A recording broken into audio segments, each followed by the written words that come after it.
Assalamualaikum warahmatullahi wabarakatuh. Welcome to my channel, Hermawan Haryati, channel yang berbagi seputar dunia pendidikan dan pariwisata. Mudah-mudahan apa yang saya share bermanfaat bagi kita semua. Buat kawan-kawan yang baru bergabung, mohon keikhlasannya untuk tekan like, comment, and subscribe. Terima kasih. Apa kabar Bapak Ibu Guru Hebat seluruh Indonesia, serta kawan-kawanku subscriber dimanapun berada? Mudah-mudahan selalu dalam keadaan sehat walafiat. Pada kesempatan kali ini, saya akan kembali melanjutkan pembahasan soal-soal UP PPG, Guru Pendidikan Agama Islam. Silahkan disimak dari soal nomor 112 sampai 120. Mudah-mudahan bermanfaat bagi kita semua, khususnya bagi Bapak Ibu yang sedang mengikuti program pendidikan profesi guru dalam jabatan. Langsung saja kita mulai ke soal nomor 112. Seorang tokoh yang menolak kalau Islam masuk ke Indonesia melalui Persia, karena ketika itu kekuasaan dipimpin Khalifah Umayyah atau Arab, sedangkan Persia belum menduduki kepemimpinan dunia Islam. Selain itu, masuknya Islam dalam suatu wilayah juga identik dengan langsung berdirinya sebuah kekuasaan politik Islam. Tokoh yang dimaksud adalah A. Hamka, Quraisy Shihab, Muki Ali, Abdurrahman Wahid. Jawaban yang benar adalah A, yaitu Hamka. Jadi Pak Hamka ini menolak kalau agama Islam ini masuk ke Indonesia melalui Persia. Jadi beliau memiliki pendapat sendiri bahwa agama Islam masuk ke Indonesia ini bukan melalui Persia. Ini menurut beliau. Lanjut ke kisi-kisi soal nomor 29. Disajikan data dan informasi sejarah perkembangan Islam di Nusantara. Mahasiswa mampu memberi argumentasi sejarah perkembangan Islam di Nusantara sebelum Indonesia merdeka. Target jawaban. Berikut ini ada sedikit rangkuman, mudah-mudahan ini bermanfaat bagi kita semua. Faktor-faktor yang menyebabkan Islam mudah diterima dan berkembang di Nusantara antara lain: 1. Syarat-syarat masuk agama Islam sangat mudah. Seseorang telah dianggap masuk Islam bila ia telah mengucapkan 2 kalimat syahadat. Jadi persyaratan untuk masuk agama Islam ini sangat mudah atau simpel ya. Dengan membaca 2 kalimat syahadat, maka seseorang sudah masuk Islam. 2. Ajaran Islam tidak mengenal kasta dan menganggap semua manusia mempunyai kedudukan yang sama di hadapan Allah. Kemuliaan seseorang tidak ditentukan oleh status sosial, akan tetapi oleh ketakwaannya kepada Allah. 3. Upacara-upacara keagamaan dalam ajaran Islam sangat sederhana dan tidak harus mengeluarkan banyak biaya. 4. Agama Islam yang menyebar di Indonesia disesuaikan dengan adat dan tradisi Nusantara dan dalam penyebarannya dilakukan dengan cara damai tanpa kekerasan. 5. Sifat bangsa Indonesia yang ramah tamah memberi peluang untuk bergaul lebih erat dengan bangsa lain. Di dalam pergaulan yang erat itu kemudian terjadi saling mempengaruhi dan saling pengertian. 6. Runtuhnya kerajaan Majapahit turut memperlancar penyebaran agama Islam di Nusantara. 7. Semangat para penganut Islam untuk terus menyebarkan agama yang telah dianutnya, yang mana bagi penganut Islam, menyebarkan agama adalah sebuah kewajiban. Demikian 7 rangkuman mengenai mengapa agama Islam mudah diterima di Nusantara atau di Indonesia. Kita lanjut ke kisi-kisi soal nomor 30.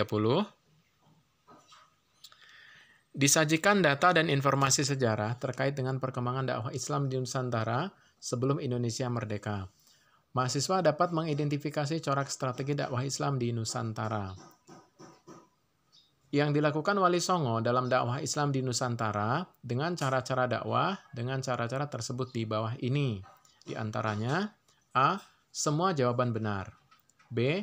Mau ijau hasanah atau teladan yang baik dan mujadalah. C. Lemah lembut mengambil hati masyarakat yang masih menganut kepercayaan Hindu-Buddha. D. Tidak memusnahkan budaya dan adat masyarakat setempat, namun dengan sedikit demi sedikit menyisipkan ajaran-ajaran dan nilai Islam dalam kehidupan mereka. Jadi jawaban yang benar adalah A, yaitu semua jawaban benar. Jadi cara-cara Wali Songo melakukan dakwah Islam di Nusantara itu dengan cara seperti yang disebutkan pada poin B, C, dan D. Lanjut ke kisi-kisi soal nomor 31. Disajikan data dan informasi sejarah terkait dengan dakwah Wali Songo. Mahasiswa dapat mengidentifikasi corak strategi dakwah Wali Songo di Nusantara. Sunan yang memberikan pengajaran sederhana, yaitu menanamkan akidah dan ibadah, dan juga memperkenalkan istilah mo limo, di antaranya moh main, moh ngombe, moh maling, moh madat, dan moh madon adalah A. Sunan Kalijaga, Sunan Muria, Sunan Ampel, Sunan Bonang. Jawaban yang benar adalah C, yaitu Sunan Ampel. Beliaulah yang memberikan ajaran tentang mo limo.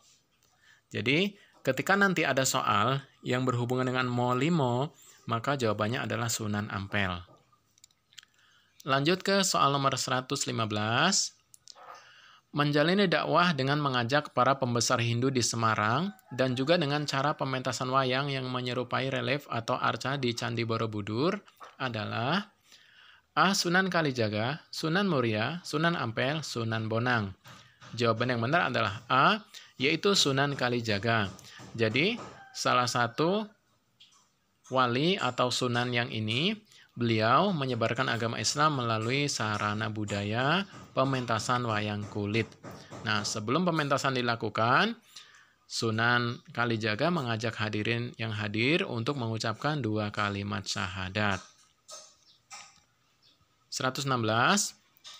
Menjalin dakwahnya dengan menghormati terhadap keyakinan Hindu untuk tidak menyembelih hewan lembu, dan juga pernah menghias lembu atau sapi layaknya pengantin untuk mengumpulkan penganut agama Hindu. Kemudian setelah umat Hindu berkumpul, baru memulai dakwahnya. Ini dilakukan oleh A. Sunan Bonang, Sunan Kudus, Sunan Muria, Sunan Ampel. Jawaban yang benar adalah B, yaitu Sunan Kudus. Nah, Sunan Kudus ini menghormati keyakinan Hindu untuk tidak menyembelih hewan lembu.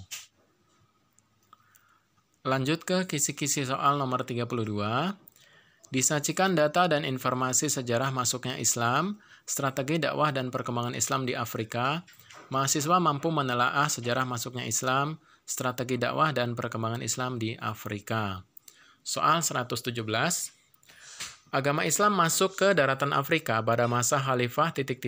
A. Ali bin Abi Thalib, Utsman bin Affan, Umar bin Khattab, Abu Bakar As-Siddiq.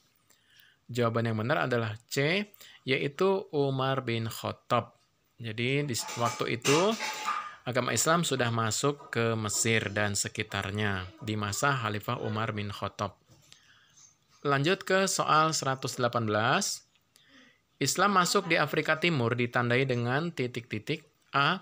Faktor Islamisasi tampak jelas dengan kedatangan dan ekspansi Islam di Afrika Selatan.